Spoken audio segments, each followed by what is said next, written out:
Pandemic came, church closed, no gatherings allowed. People were anxious, scared, a roller coaster of emotions, longing for hope. But these scenarios didn't stop ordinary people from sharing to others the hope that Jesus gives, selflessly sharing the good news, the Bible, to others, the desires for His love. First Sabbath, January 1, 2022, God led these ordinary people and newly baptized souls to this humble farm lot located near the main gate of Heritage Spring Homes, Kahoy, Silang, Cavite. They started worshiping under the shade of God's creation, a Sabbath rest indeed. While the children were happily listening to storytelling under the native fruit trees with roaming farm animals and chirping of birds. Miss Tessie happily shared the photos to her friends in Tennessee and California, USA. Knowing the situation, they lovingly shared their blessings to start the construction of a small hut, a Kubo, an icon of Philippine culture which represents the Filipino value of bayanihan. Thus, the name Kubo Side Group of Believers. And these are our benefactors.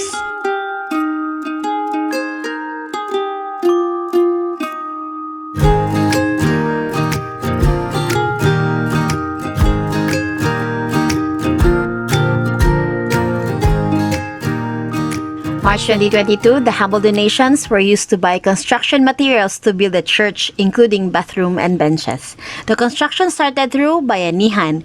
Members were helping each other happily and excited to finally have a place where they can be protected from the heat of the sun and rain. The vacant farm lot was approved for rent with renting fee of $65 per month, including the worship hall and lamb shelter, with leasing contract of 5 years. God bless the church. The number of adult church members increases, so as the number of children attending Sabbath school and AWay services. Thus prompted to build the children's worship hall, the Lamb Shelter. January 8, 2023, the construction of the Lamb Shelter started through, again, bayanihan from church members with kids assisting the church elders. Donation from members, visitors, and friends poured in for the construction materials. More than the building of the structure, the group of believers also continued building their spiritual temple. The hunger and thirst for the Word of God led to the creation of Bible study groups. Just ordinary people. God uses ordinary people. He chooses people just like me and you who are willing to do what He commands. Baptisms. Chooses people who will give Him all. No matter how small your all may seem to you, because little becomes much when we place it in the Master's hand. Just ordinary people. God uses ordinary people.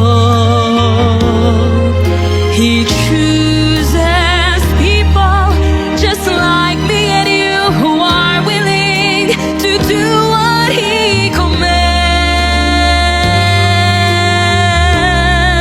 He chooses people who will give Him all. Crusades. No matter how small your all may seem to you,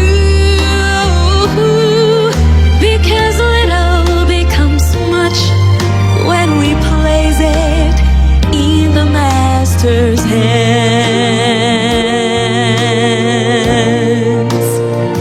And nurturing of precious jewels through music and art lessons and vacation Bible schools. All He had, all the multitude was fed with some fish and loaves of bread.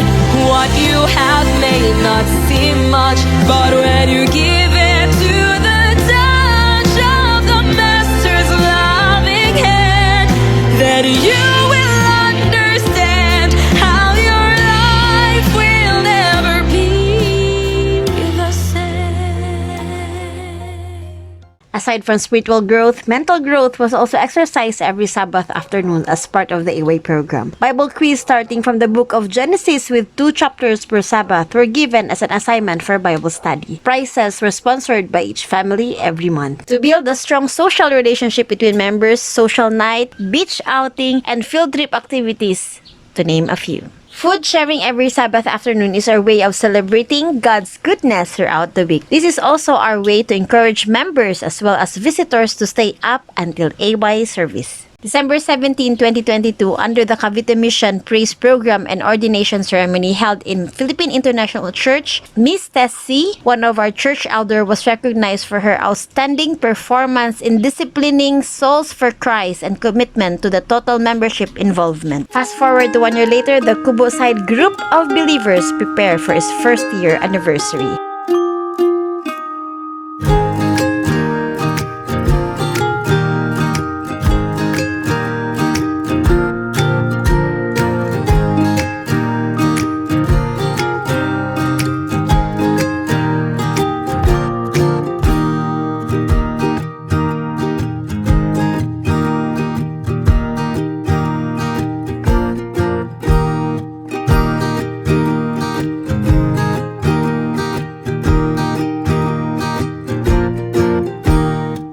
March 11, 2023 marks the first year of God's amazing goodness and blessings. As a commemoration of God's suffering and death, the anniversary day also serves as our first communion service. Those just ordinary people, selflessly willing and dedicated to be used by God, now started to reap the fruits of its labor in serving and sharing the good news of the Lord to others.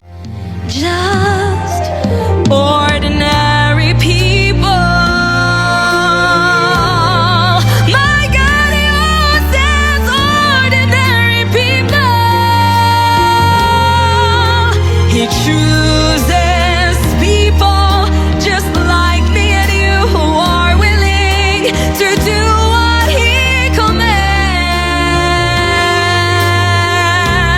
He chooses people who will give Him all, no matter how small your all may seem to you,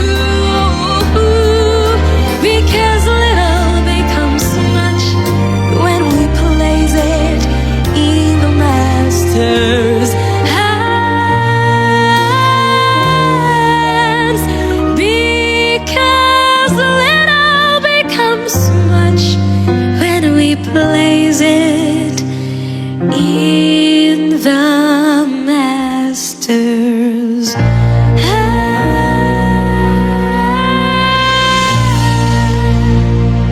With God's grace, we are committed to continue to share the good news, the Bible, to others until Jesus' second coming.